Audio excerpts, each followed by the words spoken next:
Bonjour à tous et merci à tous les fidèles de la chaîne. Dans cette vidéo, nous allons résoudre une grande partie de tous les mystères qui entourent ces énigmatiques anciennes civilisations d'Amérique. Je parlais de la Mésoamérique, des Mayas par exemple. Mais pour cela, il va falloir faire avec les Vikings. On sait maintenant que ce sont les Vikings qui ont été les premiers à découvrir l'Amérique. Et ce 5 siècles avant Christophe Colomb. On a des tas de preuves maintenant. Comme par exemple la pierre runique de Kensington. C'est une pierre sur laquelle est gravée l'écriture des Vikings. Et on l'a retrouvée en plein milieu des États-Unis. Dans le Minnesota à Kensington. Une pierre pleine de runes. Mais on a des preuves encore plus énormes. Par exemple, la carte de Waldseemüller. Cette carte est une carte de l'Amérique du Sud. Les contours des côtes de l'Amérique du Sud, ils sont parfaitement représentés. Et cette carte, elle a été imprimée en Europe bien avant que Magellan ou Cortés fassent le tour ou découvrent l'Amérique du Sud. Et puis, pour finir, on a quantité de preuves archéologiques sur le sol américain d'Amérique du Nord, de villages et de maisons vikings datées d'environ l'an 1000.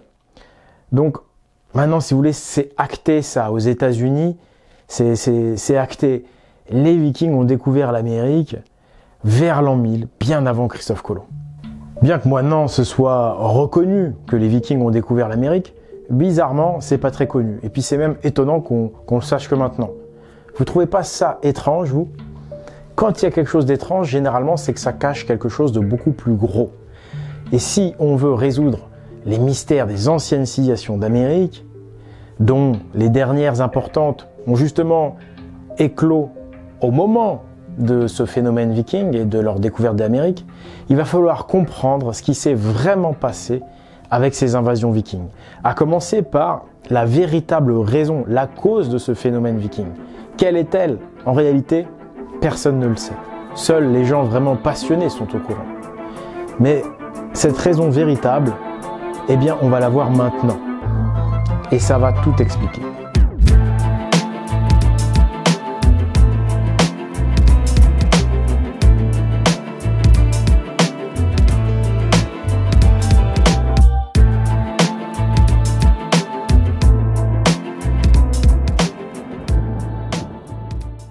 Au 8e siècle, l'empire chrétien de Charlemagne effectue une croisade violente contre les païens. La religion devient obligatoire dans l'empire franc et il va jusqu'à répandre la parole du Christ au-delà de ses frontières. L'empire chrétien s'étend vers le nord-est. Il colonise la Germanie en mettant la Saxe à feu et à sang et convertissent la population par l'épée. Il aura fallu pas moins de 33 ans et 19 campagnes militaires à l'empire chrétien de Charlemagne pour coloniser la Saxe. Une histoire que l'Église catholique, qui détient toutes les archives historiques de l'Occident, s'est bien gardée de mettre en avant. La violence de cette campagne est illustrée par le génocide de Verdun en l'an 782.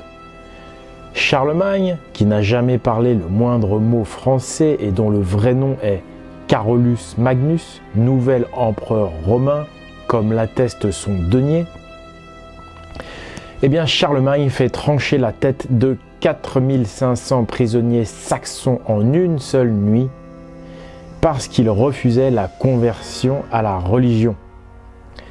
Puis il déporte leurs familles dans des camps de travail ou les revend aux marchands d'esclaves. Après cette colonisation de la Saxe où il viola toutes les lois de la guerre, l'Empire commence à lorgner sur la Scandinavie. Mais les païens du Nord ne souhaitent ni devenir des serfs chrétiens, ni avoir le même sort que les Saxons massacrés et déportés. Les Normands sont odinistes, des fidèles du dieu Odin. Ils vont alors s'organiser pour se défendre. la meilleure défense est en attaque, il sonne le corps des invasions vikings.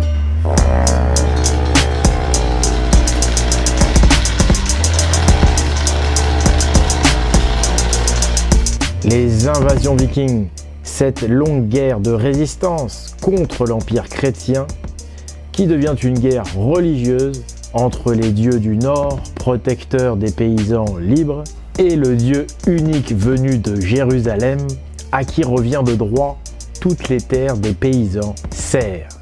Si dans un premier temps les Vikings vont se battre contre l'Empire et réussir à obtenir la Normandie, entérinée en 911 par le traité de Saint-Clair-sur-Epte, dans un second temps, ils vont s'apercevoir que la pression chrétienne va augmenter et étant en infériorité numérique, fatalement, ils se retrouvent pris en étau. Beaucoup d'entre eux vont donc se décider à migrer, à découvrir de nouvelles terres pour échapper à ces persécutions chrétiennes. C'est alors que les fidèles au dieu du Nord, Odin, découvrent l'Amérique. Nous sommes vers l'an 1000. Ils vont alors s'y réfugier. Pour eux, l'Amérique est un continent refuge, un Eldorado pour les hommes souhaitant rester libres. Afin de se préserver des persécutions chrétiennes, ils garderont le secret de la découverte de ce continent pour leur propre protection. Les Vikings se sont donc établis en Amérique du Nord pour fuir les persécutions chrétiennes. Mais après une telle découverte, pourquoi n'auraient-ils pas continué à explorer le sud de ce continent? S'ils ont pu traverser l'océan, l'exploration côtière de l'Amérique est un jeu d'enfant pour ces solides navigateurs. Et ils l'ont fait. Les Vikings vont donc rencontrer les Nawals, les Mayas, et ainsi apporter leurs connaissances aux peuples mésoaméricains qui vont fonder leur civilisation à l'aide des Vikings. Toute notre ignorance sur ces mystérieuses civilisations d'Amérique peut enfin s'expliquer rationnellement. L'Amérique fut gardée secrète par les fidèles à la tradition celto-nordique, tout simplement pour se protéger, pour se préserver des persécutions de l'Empire chrétien. Et l'histoire prouve qu'ils ont eu raison de garder le secret. Car suite à la découverte de l'Amérique par les chrétiens de Christophe Colomb en 1492, les catholiques espagnols se lancent dans une conquête violente de ce continent, que ces ignares prennent pour le continent asiatique. Les catholiques vont massacrer les Indiens, qu'ils considèrent comme des sous-hommes parce que païens. Ils détruisent la plupart des monuments qu'ils pillent et brûlent, et de nombreux textes toltèques, mayas et incas disparaissent avec. Christophe Colomb et les Espagnols les ont appelés Indiens, tout simplement parce qu'ils pensaient être arrivés en Inde, sur le continent asiatique. Et tout le monde chrétien, l'église de Rome, le pape, tout le monde y croyait. C'est pour ça que le nom d'Indien est resté. Pourquoi ces massacres ? Car les Indiens d'Amérique avaient pourtant accueilli les Espagnols de la meilleure des façons, en amis. Oui, en amis, car ils croyaient que ces Blancs étaient des descendants des Vikings, leurs très lointains ancêtres qui leur avaient enseigné nombre de sciences. Ce qui explique pourquoi les Espagnols avaient été accueillis comme des dieux. Ce qui prouve que contrairement à ce que l'on est prié de croire, les Vikings étaient pacifiques et instruits, au point qu'ils restèrent en mémoire des peuples Nawal, Aztèques, Mayas, comme l'incarnation du dieu serpent à plumes, et au point qu'ils prirent les Blancs espagnols comme un retour de ces dieux civilisateurs. Les Vikings auraient été assez instruits pour édifier la pyramide de Chichén Itzá? Pourquoi pas? Les Vikings comptaient parmi eux des savants, les Godis. Les Godis, c'est l'équivalent des druides. Sur la pyramide maya de Chichén Itzá, c'est le serpent à plumes qui apparaît par un jeu d'ombre à l'équinoxe, à l'instar du jeu d'ombre des pyramides de Gizeh en Égypte.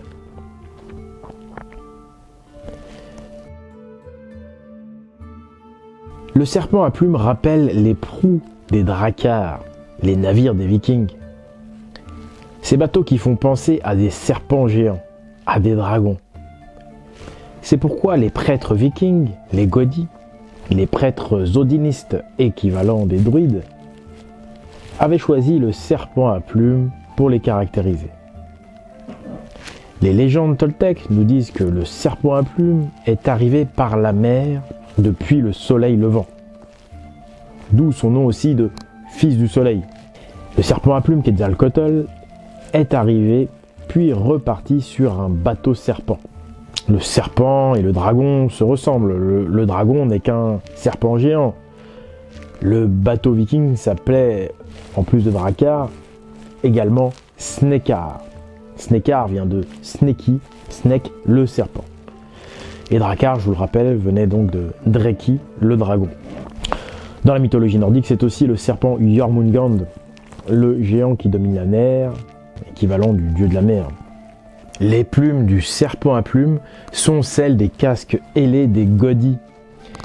Ce sont les plumes du casque ailé de Odin. Des ailes qu'on retrouve sur l'arbre sacré des Saxons, Irminsul, arbre que Charlemagne avait coupé lors de sa guerre contre les Saxons. L'Irminsul est l'ancêtre du caducée d'Hermès, lui-même ancêtre de l'emblème de la pharmacie et de la médecine, sur laquelle on retrouve ce fameux serpent, pas si méchant, guérisseur au contraire. On retrouve toutes ces caractéristiques sur les représentations de Quetzalcoatl, le serpent à plumes. Il y en a sûrement qui vont demander, mais alors pourquoi les Vikings ont-ils choisi le serpent, le dragon comme emblème? Pour savoir tout ce qui s'est passé exactement avec ces Vikings, avec ces Mayas, avec ces Incas, la globalité de l'aventure viking en Amérique du Sud, je ne peux que vous conseiller ce livre, Le Grand Voyage du Dieu Soleil de Jacques de Mayeux, édité dans ma petite maison d'édition L'Esprit Viking, que vous trouvez sur espritviking.com. Et puis pour un débunkage historique global, total, de toute l'histoire, tous les mensonges de l'histoire officielle débroussaillés, Les Hyperboréens face à l'Empire reste un livre de référence. Vous en saurez beaucoup plus sur les Vikings, notamment tout ce qu'ils ont fait en Europe. Le serpent, le dragon comme emblème pendant cette guerre de résistance à la religion chrétienne. Serpent qu'on retrouve donc en Amérique sur le serpent à plumes, serpent qu'on retrouve sur le Snekar ou Drakkar, des proues des navires vikings. Pourquoi le serpent ou le dragon? Ne pas oublier qu'il s'agit d'une guerre religieuse que les chrétiens ont déclarée aux odinistes. Cette guerre est déclarée implicitement par l'allégorie du mythe d'Adam et Ève. Alors que le serpent, comme on l'a vu, représente dans l'ancienne tradition la médecine, mais aussi la connaissance de soi, dans le mythe chrétien, le serpent devient un tentateur, un démon. Cette attaque du symbole du serpent signifie une attaque contre l'ancienne tradition et contre la connaissance que représente également le serpent. Il sonne le glas de la mise en place d'une dictature religieuse chrétienne, où la connaissance est mal vue et où la curiosité devient un vilain défaut. Connaissance et curiosité sont assimilées aux démons. En réalité, c'est un projet politique qui se cache derrière la religion. L'ignorance est prônée pour pouvoir gouverner une masse d'ignorants et ainsi leur infliger une dictature afin de les exploiter. Le symbole du christianisme est la croix latine, le crucifix. Celui-ci déclare la guerre à la connaissance et à la médecine druidique, deux choses qui sont symbolisées par le serpent. C'est pourquoi le serpent ou le dragon sera choisi par les Godis et les druides en signe de ralliement. Et ainsi, ils vont signifier leur prise de parti et leur refus du christianisme. Et on retrouve dans la culture mésoaméricaine nombre d'éléments de culture celto-nordique. Parmi ces éléments culturels, on retrouve une svastika chez les Mayas, un dieu qui s'appelle Wotan. On voit ça tout de suite.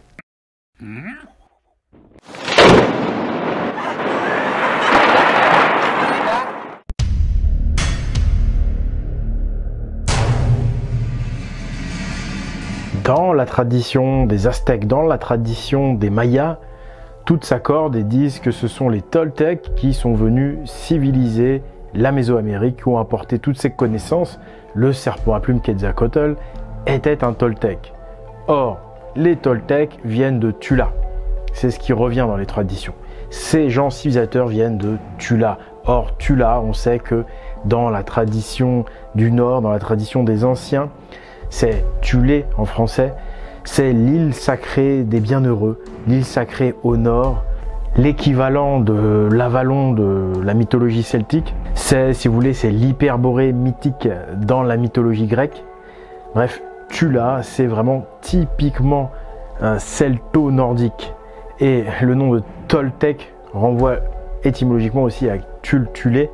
On est là face à une tribu Toltec qui était vraisemblablement en fait une tribu de vikings. On sait maintenant, beaucoup de gens ont débunké ce qu'était la svastika. À la base, la svastika, c'est un symbole très très ancien, multimillénaire qu'on retrouve sur tous les continents de notre planète. Mais c'est un symbole effectivement qu'avaient aussi les Hyperboréens, parce que c'est un symbole polaire.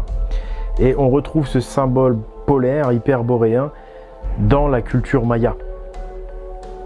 On retrouve également chez les Mayas l'arbre de vie. Ils ont un arbre de vie, ces Mayas, tout comme les Aztèques. Et là encore, on sait que c'est le pilier de la tradition hyperboréenne. La divinité chez les Hyperboréens, c'est le pôle, c'est l'arbre. Hein, l'arbre qui se trouve au pôle, en fait, au pôle de notre planète. C'est l'axe du monde. C'est l'axe du monde, la divinité chez les Hyperboréens. C'est l'arbre sacré Yggdrasil, l'arbre cosmique, l'arbre monde.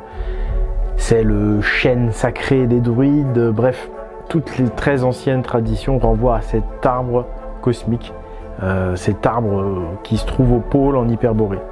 Et alors là, encore plus parlant, encore hyper intéressant, on a les tribus mayas comme les Tsendales, des tribus de langue quiché maya, qui ont un panthéon de plusieurs dieux. Hein. Ils sont polythéistes et leur dieu principal, il s'appelle Olin Tonatiuh.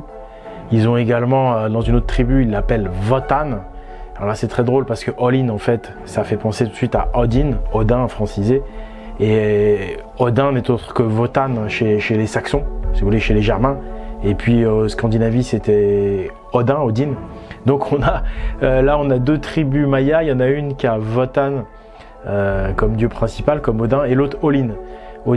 Donc c'est vraiment c'est similaire, quoi. C'est en plus on a Tona aussi et Tiou. Donc Tona, ça vient de Donar, qui veut dire tonnerre, qui est Thor en fait. Et puis Tiou, c'est Tiusto, c'est Tyr aussi. Les dieux principaux de la mythologie nordique sont les dieux principaux en fait des Mayas. Donc ça, c'est vraiment hyper. Quand vous rajoutez beaucoup d'éléments, bon, c'est parlant. Et puis, alors on a le calendrier aztèque. Alors lui, c'est surtout, on se demandait d'où les Mayas tenaient leur connaissance astronomique. Il faut savoir que dans la culture druidique et dans la culture odinique, puisque bon, ces deux cultures ont fusionné à un moment donné, dans la culture celto-nordique, on le sait, l'astronomie est très importante, on marque les équinoxes, on marque les solstices, on connaît parfaitement le positionnement des astres, et ce calendrier en est une démonstration. Donc là, ça paraît logique que c'est Quetzalcoatl qui est venu de Tula pour apporter ses connaissances astronomiques et pour dresser ce calendrier. D'autant que sur ce calendrier, on peut voir des symboles clairement nordiques et celtiques, comme le glyphe du bélier. C'est comme des cornes de bélier, le bouc de Thor, le premier signe astrologique. Et puis ce glyphe du bélier, là, il fait penser aussi un petit peu à une Irminsul avec ses volutes. On retrouve également 3 triangles juste au-dessus de la tête du personnage au centre. Ces 3 triangles nous renvoient à Odin et à son symbole, le Valaknut. Le Valaknut d'Odin, ces 3 triangles. Par rapport à Odin aussi, on sait qu'Odin, il n'a qu'un œil. On parle parfois de l'œil d'Odin. Et j'ai un correspondant mexicain qui m'a dit, francophone, qui m'a dit, regarde, là, juste à côté, on a sur ce calendrier aztèque, parce que lui, il connaît bien les Mexicains, pour moi, c'est l'œil d'Olin. Hein, pour eux, c'est Olin, Odin. Ils disent, pour moi, ça, c'est l'œil d'Olin. Voilà, l'œil d'Odin. Donc, intéressant aussi.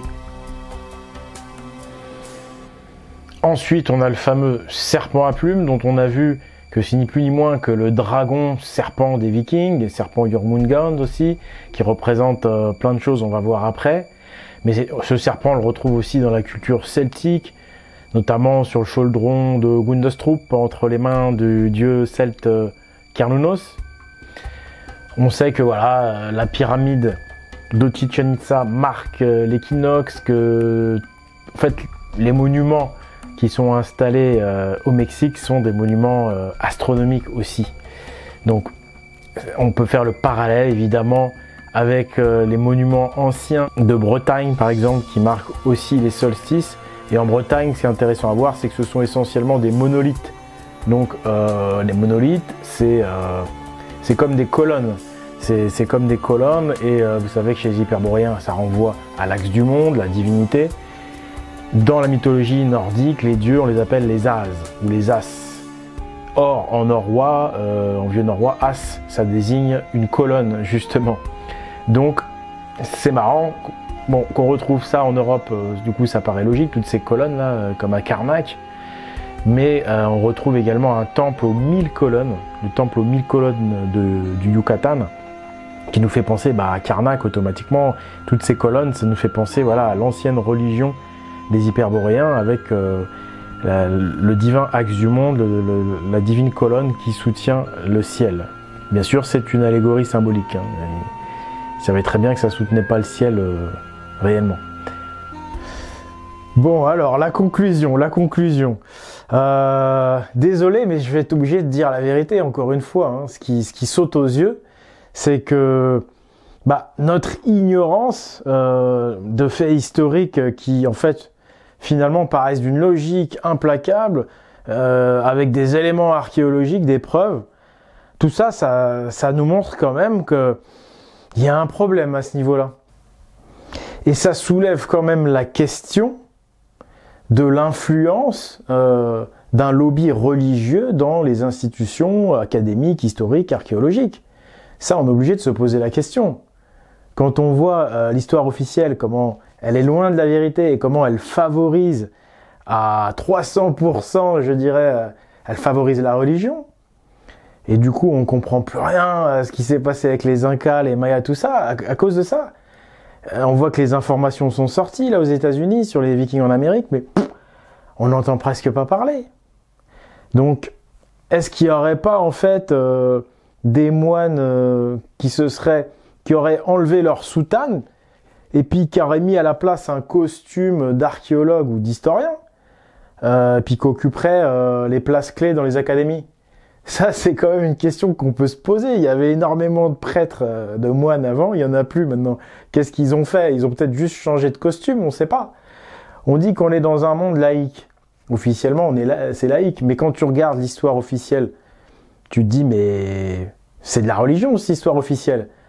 Donc, voilà, moi en tout cas, je me pose cette question. Peut-être que je me trompe, j'espère me tromper. En tout cas, l'avenir nous le démontrera. Si ce genre d'information que je révèle est relayé ou pas, eh ben on verra. Si les académies reviennent sur leurs erreurs et qu'ils disent « Ah bah oui, c'est vrai, il s'est passé ci et ça », ça prouvera que j'ai tort. Mais bon, pour l'instant, malheureusement, j'ai l'impression que... Bon, je sais pas, écoutez, on verra, l'avenir nous le dira. En tous les cas, c'est très important si vous pouvez donc relayer cette information, parce qu'il faut que ça se sache quand même. C'est quand même important, non? C'est extrêmement important. Et puis me soutenir parce que moi, contrairement aux archéologues et historiens officiels, je n'ai pas de salaire, je ne touche pas de salaire, je ne touche pas d'argent public pour faire ce travail. Je dois me payer tout seul, je dois me débrouiller. Donc si vous pouvez me soutenir sur Tipeee, vous savez, Tipeee c'est le financement participatif, c'est ce qui me permet de m'aider à vivre pour faire ce travail que je fais de la manière la plus pro possible, mais je ne suis pas, je ne suis pas professionnel de ça à la base. Donc, si vous pouvez me soutenir, c'est vraiment beaucoup, même si c'est 1 € par mois. C'est l'Esprit Viking, le nom de mon Tipeee, le lien est dans la description de la vidéo, c'est le Tipeee de l'Esprit Viking. Donc voilà, moi je vous laisse avec ces informations, l'avenir nous dira il répondra vraisemblablement à ces questions, à cette question qui se pose automatiquement.